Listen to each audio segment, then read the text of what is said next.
إن الحمد لله نحمده ونستعينه ونستغفره ونعوذ بالله من شرور أنفسنا وسيئات أعمالنا إنه من يهده الله فلا مضل له ومن يضلل فلا هادي له وأشهد أن لا إله إلا الله وحده لا شريك له وأشهد أن سيدنا محمدًا عبده ورسوله نشهد أنه أدى الأمانة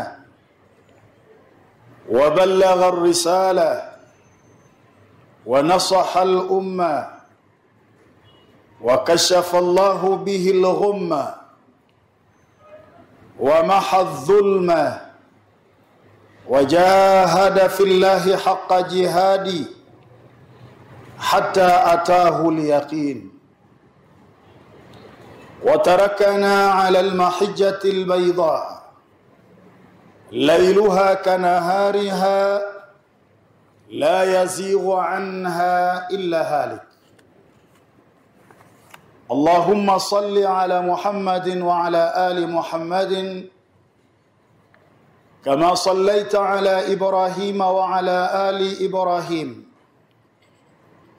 وبارك على محمد وعلى آل محمد كما باركت على إبراهيم وعلى آل إبراهيم في العالمين إنك حميد مجيد. أما بعد عباد الله أوصيكم ونفسي بتقوى الله عز وجل. Ndugu zangu katika iman, baada ya kumhimidia Allah tabaraka wa taala na kuzitaka ziada za rehma na amani zimwendee kiongozi wa umma mtume wetu Muhammadin sallallahu alayhi wasallam, ninakuhusieni ikiwa pamoja na kuihusia nafsi yangu, ninachokuhusieni ni juu ya swala zima la kumcha Mwenyezi Mungu Subhanahu wa Ta'ala. Lianna taqwa Allah Ta'ala, kwa kuwa kumcha Mwenyezi Mungu Subhanahu wa Ta'ala kunamfanya mtu kufaulu hapa duniani, kaburini na kesho akhera. Ndugu zangu katika iman, hivi sasa tuko ndani ya mwezi mtukufu wa Rajab. Wa inna shahra Rajab shahrun mumayyaz, na hakika mwezi wa Rajabu ni mwezi uliopambanuliwa, ni mwezi wa kitofauti, ni mwezi ambao ndani yake kuna miza. Mwenyezi Mungu Subhanahu wa Ta'ala ameuchagua katika miezi minne mitukufu, nao pia ukawa ni mmoja katika hiyo miezi. Tunaposema Rajabu, ishtuqa ismuhu min at-tarjibi, jina hili limenyambuliwa kutoka kwenye neno at-tarjibu, ai at-ta'dhim, likiwa na maana ya kutukuza. Kwa hiyo Rajabu ni mwezi uliotukuzwa. Wa kana al-arabu fil jahiliya yu'azzimunahu, na Waarabu katika zama za ujahiliya kabla ya ujio wa Uislamu, mwezi huu walikuwa wakiutukuza, mwezi huu walikuwa wakiuheshimu. Fajaa al-Islamu fa aqarra hadha at-ta'dhim, Uislamu ulipokuja ukakubaliana na utukuzaji huu, kwa sababu pana baadhi ya mambo ambayo yalitendwa kabla ya Uislamu, lakini Uislamu ulipokuja ukayakiri, ukayakubali, na miongoni mwa mambo haya ni kuutukuza mwezi wa Rajab. Wazada alayhi bifadhaili la hasra laha, na Uislamu ukaongeza juu yake mambo mengi yenye ubora. ubora ambao huwezi ukadhibiti idadi yake. Mwezi huu mtukufu wa Rajabu una mambo mengi matukufu ambapo Muislamu anatakiwa achukulie kuwa hii ni fursa ya kuvuna mambo ya khairat yatakayomfanya apate salama katika dunia yake kaburini na kesho akhera. Na Mtume sallallahu alayhi wasallam anasema katika hadithi aliyoikhariji Imam Bukhari rahimahullah, Mtume anasema as-sanatu 12 shahran, mwaka una miezi 12, minha 4 hurumun, miongoni mwa hiyo miezi 12 kuna miezi minne ambayo ni mitakatifu, kuna miezi minne ambayo ni mitukufu. Mtume sallallahu alaihi wasallam akaitaja miezi hii, akasema Dhulqaada ni mwezi wa mfunguo pili, wa Dhulhijja na mwezi wa mfunguo 3, wal Muharram na mwezi wa mfunguo 4, wa Rajabu Mudhar alladhi baina Jumada wa Sha'ban, na mwezi mtukufu wa Rajab ambao uko katikati ya Jumada na Sha'ban. Na wanawazuoni wamesema umeitwa Rajabu Mudhar kwa sababu kulikuwa kuna kabila la Mudhar lilikuwa likiutukuza sana mwezi wa Rajab, ndio maana ukaitwa Rajabu Mudhar. Sasa hii ndiyo miezi mitukufu iliyotukuzwa na Mwenyezi Mungu Subhanahu wa Ta'ala. Sasa ikiwa miezi hii Allah ameitukuza, basi na sisi tunatakiwa tuipe heshima kubwa. Ayuhal ikhwatul a'izza, ndugu zangu katika iman, shahru Rajab min al-ashhur allati harrama Allahu fiha al-qital, mwezi wa Rajab ni miongoni mwa miezi ambayo Mwenyezi Mungu Subhanahu wa Ta'ala ameharamisha ndani yake mapigano. Zamani ilikuwa ikifika mwezi wa Rajab au inapofika hii miezi mitukufu, vita vilikuwa vikisimamishwa. Hata wakati ule Waarabu walipokuwa wakipigana wao kwa wao, ikifika miezi mitukufu vita vinasimamishwa.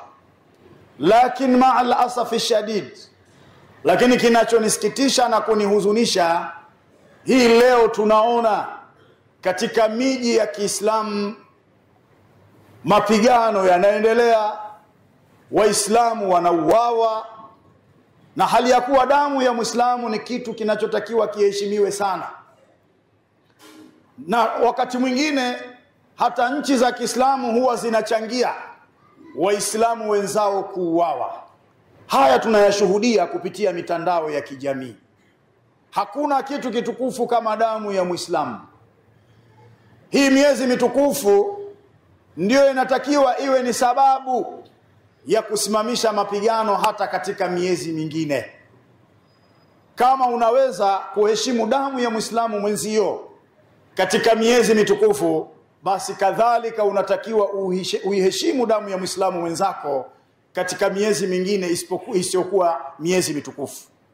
Kwa sababu yule aliyekukataza kumwaga damu katika miezi mitukufu ndio huyo huyo aliyekukataza kumwaga damu ya Muislamu mwenzako katika miezi mingine. Mtume sallallahu alayhi wa alihi wasallam katika hijjatul widai, hija yake ya mwanzo na ndio ilikuwa hija yake ya mwisho, aliposimama kuhutubia umma, miongoni mwa mambo aliyoyasema Mtume sallallahu alaihi wasallam ni kuwauliza masahaba wake, ni kuuliza ule umma uliokuwa umekusanyika katika ibada ya hija. Akawauliza, fa ayu shahrin hadha, nyinyi masahaba wangu, hivi mnajua huu ni mwezi gani? Masahaba wakamjibu Mtume sallallahu alaihi wasallam wakasema, Allahu wa rasuluhu a'lam, Mwenyezi Mungu na mtume wake ndio wanaojua huu ni mwezi gani. Fasakata sallallahu alaihi wasallam, Mtume akanyamaza kimya. Sahaba anayehadithia hadithi hii anasema kile kinyamao cha Mtume sallallahu alaihi wasallam aliponyamaza, fadhananna annahu sayusammihi bighairi ismihi, tukadhani kwamba mtume atakapokuja kuutaja huu mwezi atautaja kwa jina jingine tofauti na mfungo tatu. Lakini mtume sallallahu alayhi wasallam alipokuja kusema akasema alaysa dhal hajja, je, mwezi huu sio mwezi wa mfungo tatu? Kulna bala, tukasema ni kweli ya Rasulullah, huu ni mfungo tatu huu. Kisha mtume sallallahu alayhi wasallam akawauliza tena, fa ayu baladin hadha, hivi nyinyi mwafahamu huu ni mji gani? Qulna Allahu wa rasuluhu a'lam, tukasema Mwenyezi Mungu na mtume wake ndio wanaojua huu ni mji gani. Fasakata Rasulullah sallallahu alayhi wasallam, akanyamaza mtume sallallahu alayhi wasallam, hatta dhananna annahu sayusammihi bighairi ismihi, mpaka tukadhani mtume atakapokuja kuutaja mji huu atautaja kwa jina jingine tofauti na hili tunalolijua. Lakini mtume sallallahu alayhi wasallam alipokuja kusema akasema alaysa albaldatal haram, je, huu sio mji mtakatifu wa Maka? Kulna bara ya Rasulullah, tukasema ni kweli ewe mtume wa Allah, hii ni Maka hii. Kisha mtume sallallahu alayhi wasallam akawauliza swali la tatu, fa ayu yawmin hadha, hivi nyinyi maswahaba wangu mnajua hii siku ya leo ni siku gani? Qulna Allahu wa rasuluhu a'lam, tukasema Allah na mtume wake ndio wanaojua. Mtume sallallahu alayhi wasallam akawaambia alaysa yawman nahar, je, siku hii ya leo sio siku ya kuchinja? Qulna bala, tukasema ni kweli ya Rasulullah, leo tuko katika yaumun nahar, ni siku ambayo tunachinja.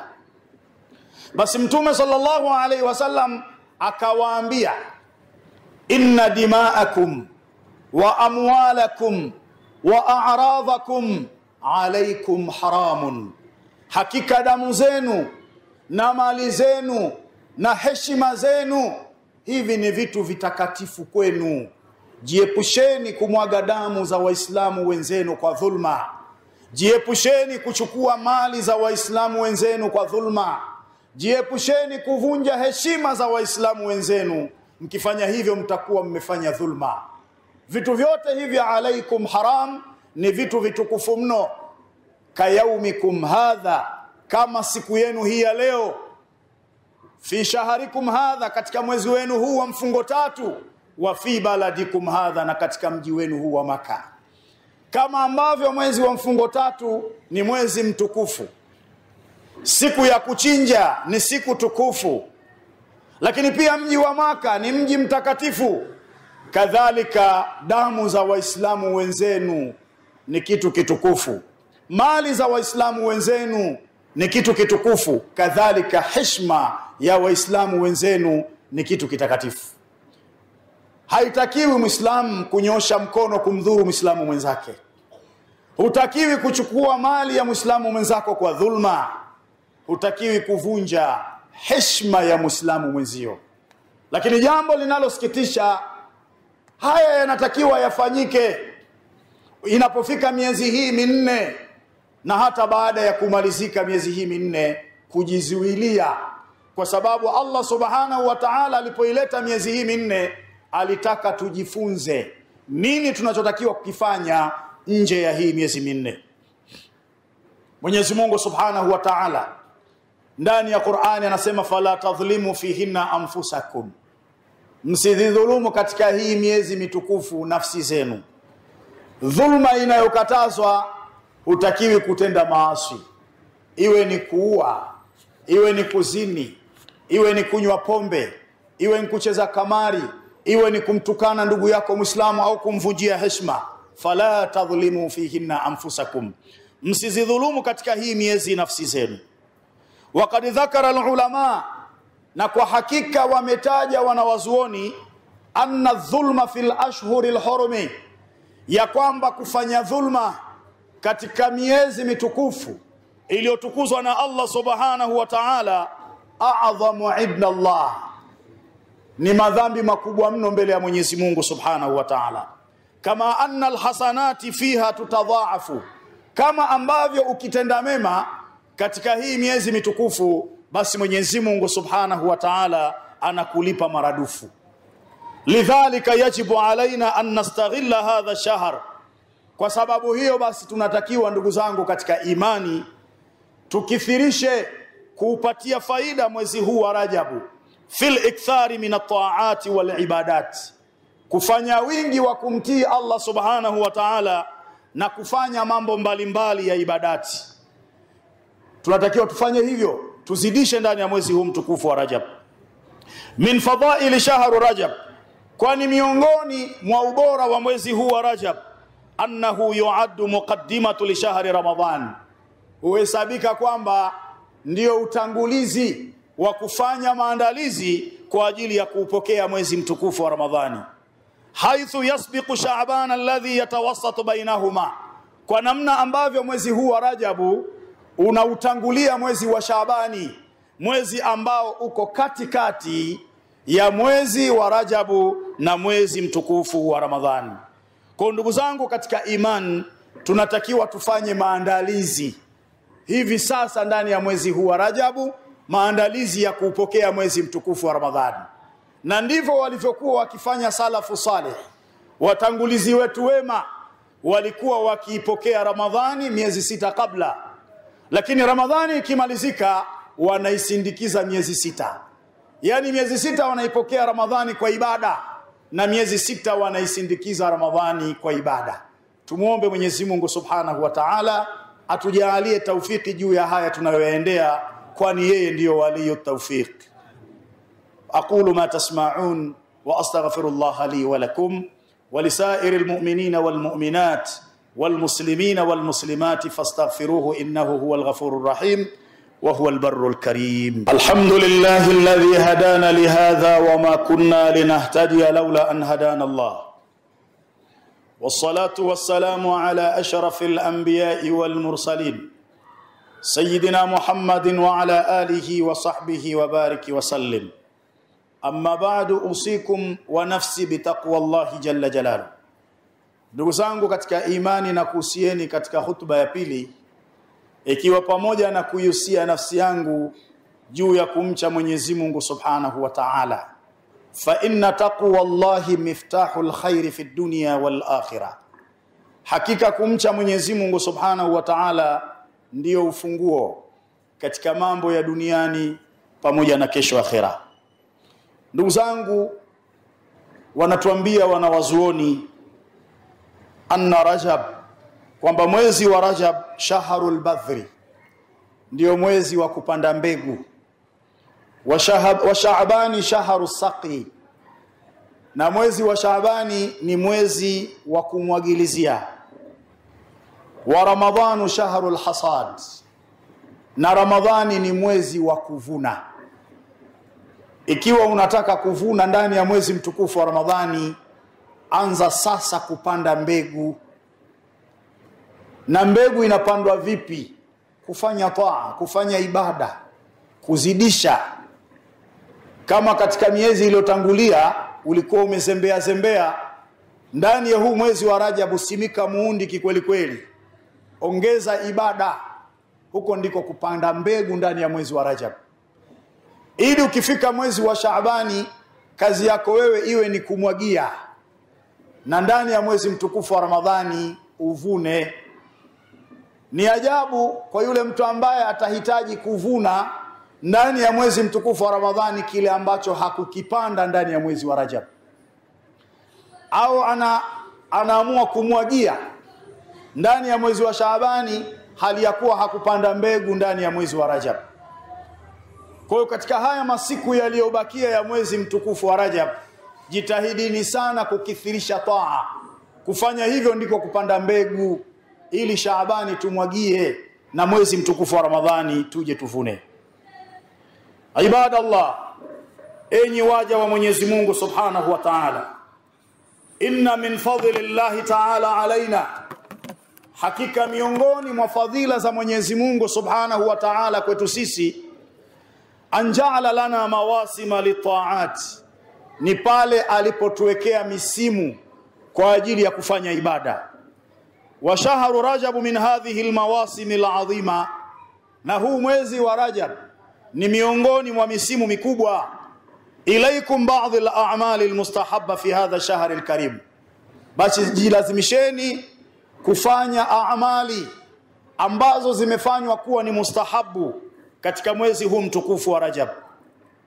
Yustahabu siyamu ba'dhi ayyam fi shahri Rajab, imefanywa kuwa ni mustahabu, ni sunna kufunga katika baadhi ya masiku ndani ya mwezi mtukufu wa Rajab, wa khasatan yawm al-ithnain wal khamis wa ayyam al-bayd, na hasa kufunga siku ya Jumatatu na siku ya Alhamisi na yale masiku meupe, mwezi 13 na mwezi 14 na mwezi 15.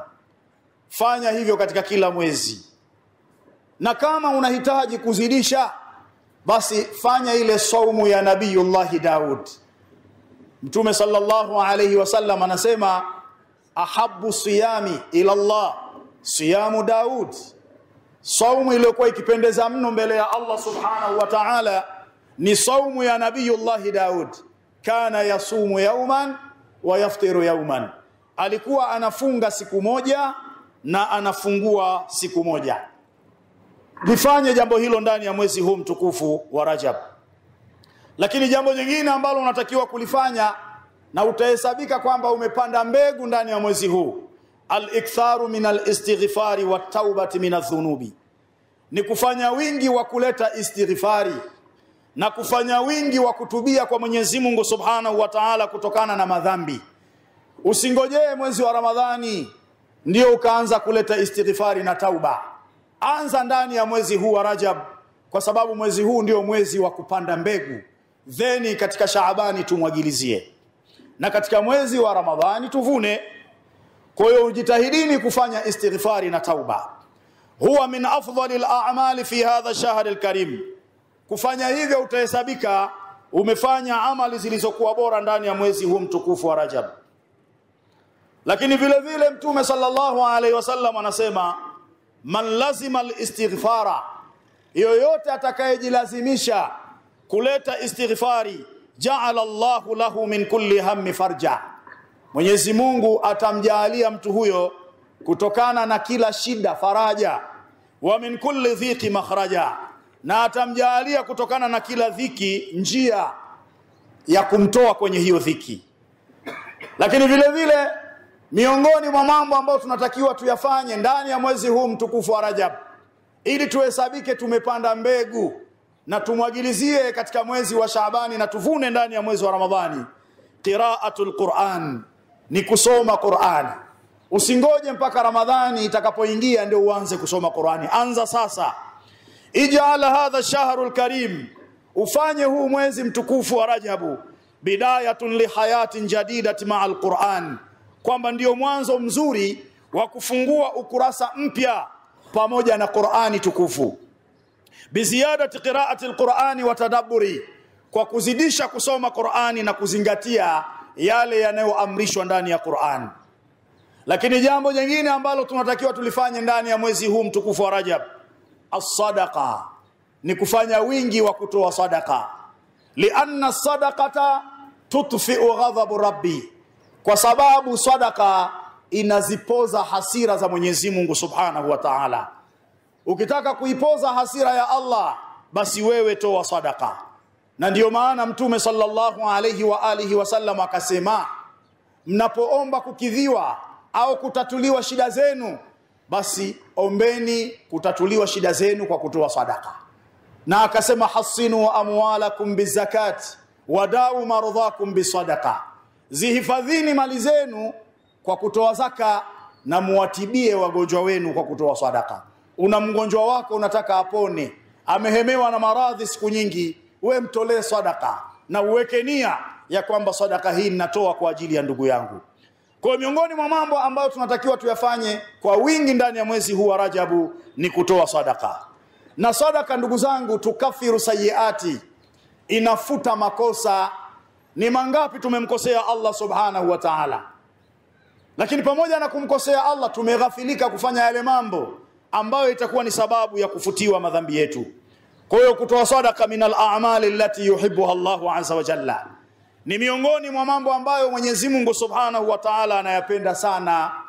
Lakini vile vile katika mwezi huu wa Rajabu tujitahidini sana silatur rahimi, kuunganisha udugu, ziyaratul aqaribi, kuwatembelea ndugu jamaa, watawasulu maahum, na kuwasiliana pamoja na wao. Ndugu yako kakukosea, msamehe, na kama unamuona ni mzito kukusamehe, nenda kamtake radhi. Innamal mu'minuna ikhwa fa aslihu baina akhawaykum, waislamu ni ndugu, patanisheni baina ya udugu wenu. Ndugu yako ana nafasi mbili. Nafasi ya kwanza ni udugu wa Kiislamu, lakini nafasi ya pili ni udugu wa nasaba. Sasa ndani ya mwezi huu mtukufu wa Rajabu jitahidini sana kuunganisha udugu. Wasilianeni na ndugu zenu. Ukifanya hivyo utakuwa umepanda mbegu, ambapo ndani ya mwezi wa Shaabani itabakia kumwagilia tu, na ndani ya mwezi mtukufu wa Ramadhani kazi yako wewe itakuwa ni kuvuna. Ndugu zangu katika imani, ninakuhusieni pamoja na kuihusia nafsi yangu, tukumbuke kwamba mwezi wa Rajabu huwa bidayatul i'dadi li shahri Ramadhani, ndio mwanzo wa kufanya maandalizi kwa ajili ya kupokea mwezi mtukufu wa Ramadhani. Faj'alu minhu fursatan litaqarrubi ila Allah azza wa jalla, ufanyeni mwezi huu wa Rajabu ndio fursa ya kujikurubisha kwa Mwenyezi Mungu Subhanahu wa Ta'ala. Wa ahrisu ala adai salawati al-khamsi fi waqtiha, na mpupie juu ya kutekeleza swala tano katika wakati wake. Msiswali hali ya kuwa ni kadhaa.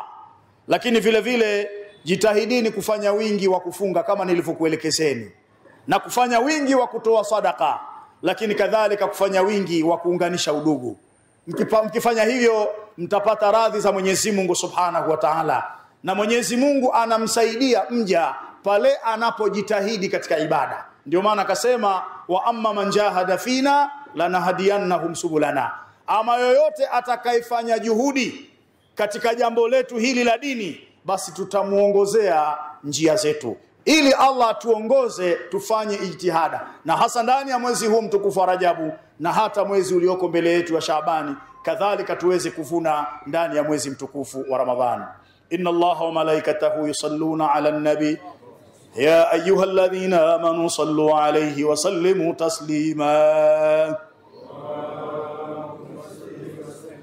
اللهم صل على محمد وعلى آل محمد كما صليت على إبراهيم وعلى آل إبراهيم، وبارك على محمد وعلى آل محمد كما باركت على إبراهيم وعلى آل إبراهيم في العالمين إنك حميد مجيد.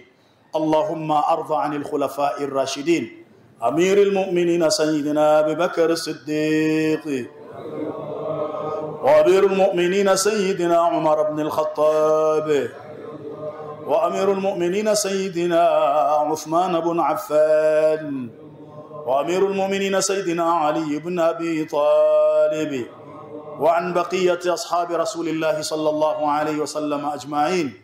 اللهم اغفر للمؤمنين والمؤمنات والمسلمين والمسلمات الأحياء منهم والأموات برحمتك يا أرحم الراحمين.